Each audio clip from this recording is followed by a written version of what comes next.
السلام علیکم ورحمۃ اللہ وبرکاتہ۔ امید کرتا ہوں کہ آپ خیر و عافیت سے ہوں گے۔ میں آج آپ کو اس ویڈیو کے اندر سورۃ ملک کا وظیفہ بتاؤں گا جو ہر پریشانی سے نجات حاصل کرنے کے لیے نہایت ہی مجرب وظیفہ ہے۔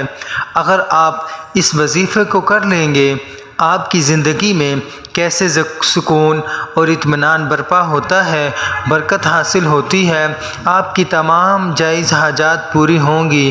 آپ نے اس وظیفہ کو کس طرح کرنا ہے، اس بارے میں آپ کو تفصیل سے بتائیں گے، کیونکہ یہ وظیفہ سورۃ ملک کے ساتھ ہے۔ اس لیے سب سے پہلے ہم کچھ بات کر لیتے ہیں، سورۃ ملک کی فضیلت کے بارے میں بتاتے ہیں۔ سورۃ ملک کی فضیلت خصوصیات میں سے احادیث بیان ہوئی ہیں۔ حضرت سیدنا ابو ہریرہ رضی اللہ تعالی عنہ سے روایت ہے کہ حضور صلی اللہ علیہ وسلم نے فرمایا، بے شک قرآن میں 30 آیتوں پر مشتمل ایک سورت ہے جو اپنے پڑھنے والوں کے لیے شفاعت کرتی رہے گی یہاں تک کہ اس کی مغفرت کر دی جائے گی، اور یہ تبارک الذی بیدہ الملک ہے۔ سورۃ ملک کے فائدے بے شمار ہیں۔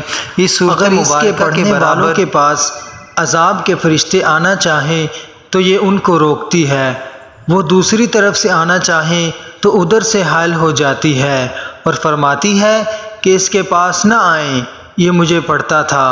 فرشتے عرض کریں گے، ہم اس کے حکم سے آئے ہیں جس کا تو کلام ہے۔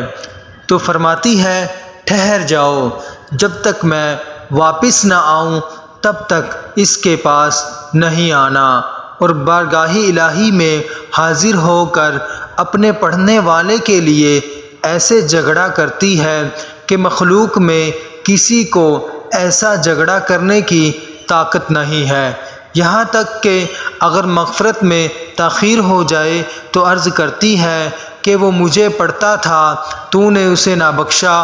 وہ فوراً جنت میں جاتی ہے اور وہاں سے ریشمی کپڑے، آرام دہ تکیے، پھول اور خوشبوئیں قبر میں لے کر آتی ہے اور فرماتی ہے، مجھے آنے میں دیر ہوئی، تو گھبرایا تو نہیں؟ پھر بچھونا بچھاتی ہے اور تکیہ لگاتی ہے۔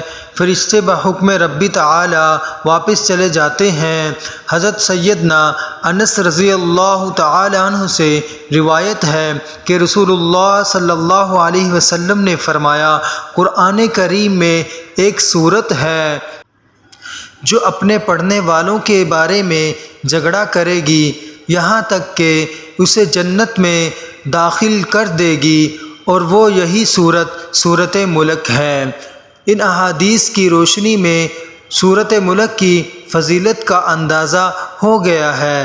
اب بات کرتے ہیں اس وظیفے کی جو کہ آپ کسی بھی دن نماز عشاء کے بعد کر سکتے ہیں۔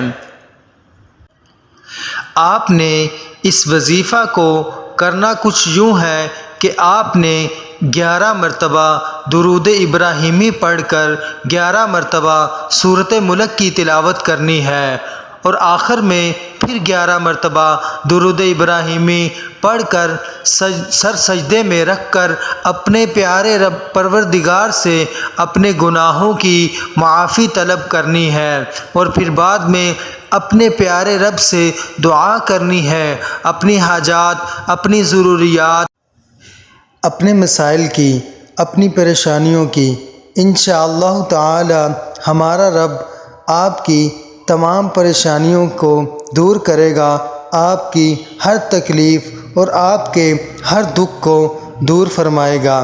یہ وظیفہ کرو گے تو انشاءاللہ تعالی آپ دعائیں دو گے۔ اگر آپ کو یہ ہماری ویڈیو اچھی لگی ہے تو ہمارے چینل کو سبسکرائب بھی کریں اور بیل آئیکن کا بٹن بھی دبائیں تاکہ ہر نئی آنے والی ویڈیو آپ تک پہنچ سکے۔ جزاک اللہ۔